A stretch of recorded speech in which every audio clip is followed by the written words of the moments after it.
conclusion of Level 1 auditory acuity for the telephone. Here at National Telemarketing, you spend a large part of your day on the telephone. When you are communicating on the telephone, you are missing about 1/2 of the information that you are receiving when you are communicating face-to-face. The visual component in communication is very important, and yet that entire category of data is missing when you pick up the telephone to talk to someone else. Also, your sense of smell is not receiving information about the other person. Our sense of smell is part of the old brain and may play a larger role in communication than most of us realize. Then too, the internal feelings, which are the result of subtle smells and the visual pictures the other person sets up in our brain, are missing. So when we speak on the phone, we are indeed handicapped as compared to face-to-face communication. This means, to be effective on the telephone, we need to sharpen our auditory sense. To be successful on the telephone, we need special skills, which are seldom cultivated and often unknown. I found that I'm a very auditory type of person. Being able on the phone, we're on the phone so much, you know, and I don't have a chance to see people and interact with people. Knowing that I can get into a conversation with someone, find out where they're at, and utilize where they're at, you know, using the visuals and kind of trying to picture where they're at and visualize, you know, what is this person trying to say? What does this person really think about telecommunications, about U.S. Sprint? What is their concept of U.S. Sprint? It just changed my entire communication skills with them. In this module, we will focus on auditory skills for rapport building and for obtaining your outcome over the telephone. Success at National Telemarketing depends not on the number of calls completed, but on attaining specific results or outcomes. Results and outcomes depend on establishing rapport quickly. To establish rapport and interest in your product, service, or idea, you have only 15 seconds, according to telemarketing experts at U.S. Sprint. Our telemarketing experts recommend a communication technique for that first 15 seconds, which is called PACE, then lead. This means you must join the other person so that the two of you are in tune, in sync, and talking the same language before you can influence another to follow your lead. I've also noticed some of the techniques that we've learned, for example, pacing, and some of the listening techniques. It's created a little bit of fun. In telephone communication, the way to pace someone else is to match their voice. If you match their voice while finding out what they want out of this communication, their needs, then you will be using pacing with integrity. Discovering your client's needs while pacing will allow you to lead them where they want to go. If you match the tempo of the speech of the other, you will also be matching their breathing. This matching of voice and breathing rate is an effective way to pace the other person. Once you have accomplished the pacing, then you can begin to lead as long as you keep the outcome of the other person in mind. Once you have rapport, then you can begin to find out whether what you are selling is something that fits the needs of the other person. Until you get a fit between the product and need, you do not have a dovetail. Dovetailing is when both parties gain by the interaction. One word of caution, you do not need to mimic the other person's voice. A small shift in your natural voice in the direction of the other's voice is all you need to do. Once voice matching has become habitual, then you can begin to use other, more sophisticated ways to establish rapport. The only information you may have about the other person is the sound of his or her voice. Knowing instantly whether the person on the other end of the phone is using pictures or sounds or feelings to make sense of your words can mean the difference between success and failure in a phone call. An excellent use of that first 15 seconds is to notice whether the other person is visual, auditory, or kinesthetic, so that you can match the sense being used, and this establishes a deeper level of understanding than voice matching. How can you know which sense is being used by the sound of the voice? By listening carefully to the voice. Visuals speak fast. The pictures go by fast, and they speak fast to keep up with their pictures. Visuals have a breathless sound to their voices. Visuals breathe high in their chest, and their voices tend to be high-pitched. Listen to these visuals. Hi, just wanted to give you a call back. I know last time we talked concerning the Watts account and your pre-approved credit.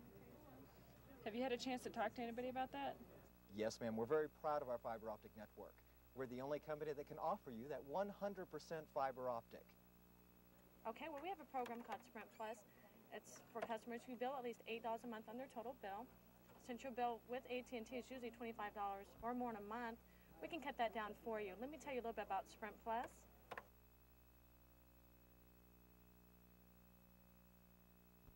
Sir, the reason for the call, there were some... Auditories sound like radio announcers.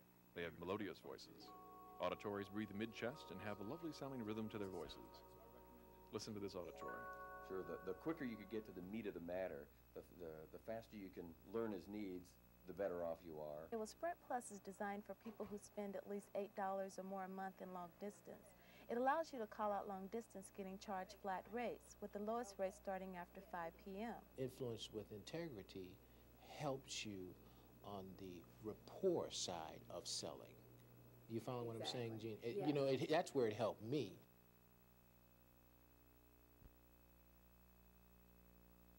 Well, there were a lot of things that I liked in the course. Kinesthetics, on the other hand, breathe low in the abdomen, and their voices are deep.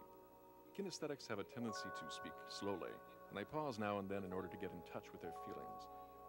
This, of course, tends to drive a visual crazy. Kinesthetics and visuals do not communicate easily over the telephone. Visuals have watched 20 pictures by the time a kinesthetic finds the next words. Listen to these kinesthetics. People that will take a risk and is always willing to stick their neck out. Is very important. Feeling recognized is important. So, yes. I love the challenge of a sales environment and the opportunity to motivate people that report to me. I feel, strongly that IWI has impacted our management team in a couple of different ways. One of those ways is in just the mechanics of the way we run our meetings. The second way that I feel that has impacted us has been in the fact that we are a little bit more open with each other. It is, I think, in a lot of ways taken us to a different level.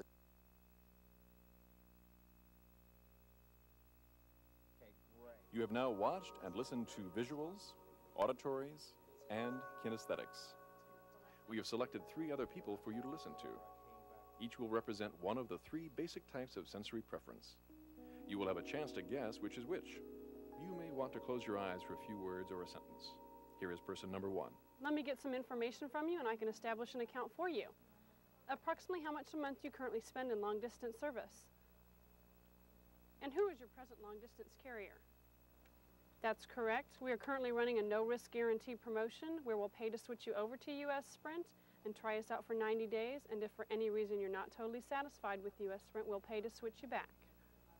Here is person number 2. My sales are much more solid now. I think that I'm a lot more sensitive to what the customer is saying to me, and I'm picking up on buying signs a lot more quickly simply because I'm in tune with what the customer is actually saying and not what I'm hearing coming out of their mouth. And so it's kind of like a retraining of your entire personality. Not necessarily changing your personality, but retraining it to become more effective. Here is person number 3. Well, I enjoy the harmony that is involved throughout the floor. I enjoy the laughter, the fun that we have in between the calls, and things in that nature. It helped me with a lot of customers' objections. It helped me understand them. It helped me deal with them. It made me not feel so that I was pressuring them whenever I came back to go against their objection. It made me understand how you can do it without making them feel that I was harassing them. It helped me definitely to build a better rapport with the customers and turn their negative into a positive. Which person prefers which sense?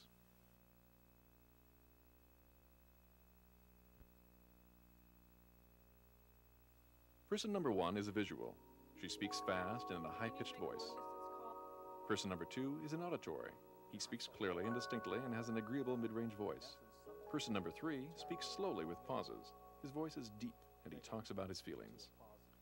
If person number 1 and I were talking on the phone and I wanted to establish rapport, I would speed up my words and perhaps use a slightly higher tone than I usually use.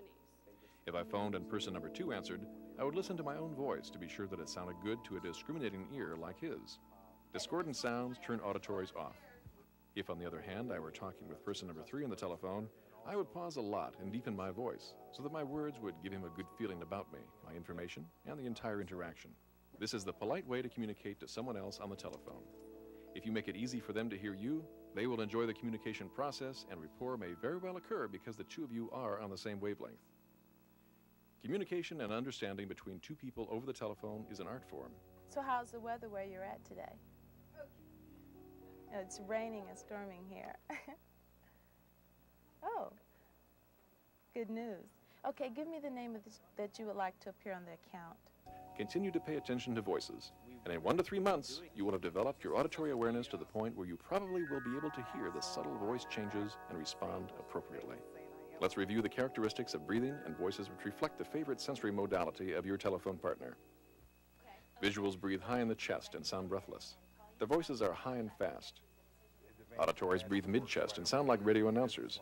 Their voices are melodious and rhythmical. Kinesthetics breathe low in the abdomen, and their voices are deep. Kinesthetics pause fairly often when speaking.